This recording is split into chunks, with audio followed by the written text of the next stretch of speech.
Back to news.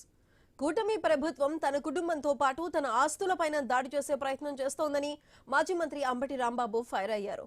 సత్తెనపల్లిలో తనకు 22 ఎకరాల పొలం ఉందన్నారు. ఇప్పుడు ఆ పొలాన్ని సర్వే చేయాలని ఎంఆర్ఓ కార్యాలయం నుంచి నోటీసులు వచ్చాయని చెప్పారు. తన పొలంలో స్విమ్మింగ్ పూల్, గెస్ట్ హౌస్ ఉన్నాయని సర్వే చేయాలని నోటీసుల్లో పేర్కొన్నారని తెలిపారు.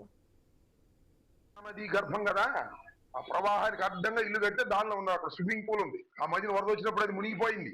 అలాంటి కట్టడాల్లో ఉండి నేనేదో వ్యవసాయం చేసుకున్నా హుషారుగా అని నేను కొనుక్కుని దానిలో చిన్న రేకుల షెడ్ని రిపేర్ చేసుకుంటే అదంతా స్విమ్మింగ్ గెస్ట్ హౌస్ లాగా ఉందంటే స్విమ్మింగ్ పూల్ లాగా ఉందా నోటీస్ వేస్తారా?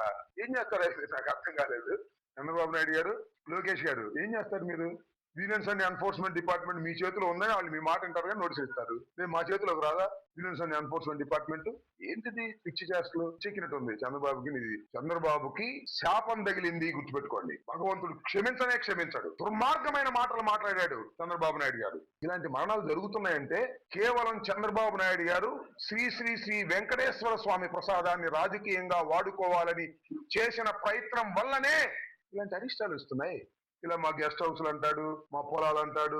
ఏం చేస్తాడో నాకు అర్థం కాల. రేపు మా ఇంటికి కూడా నోటీసులు ఇస్తాడు, దీనికి కూడా నోటీసులు ఇస్తాడు. ఈగర్ గా సంపాదించుకున్నటువంటి ఆస్తులు అవి. మరి నేను మొన్నే చెప్పా కదా, సెంట్రల్ జైల్లోంచి వచ్చేటప్పుడే చెప్పా మళ్ళా వస్తానని. భయపడే ప్రశ్న లేదని మనం. భయపడి రోజు చచ్చే కంటే ఒకేసారి చూసుకుంటాం ఏదైనా ఉంటే.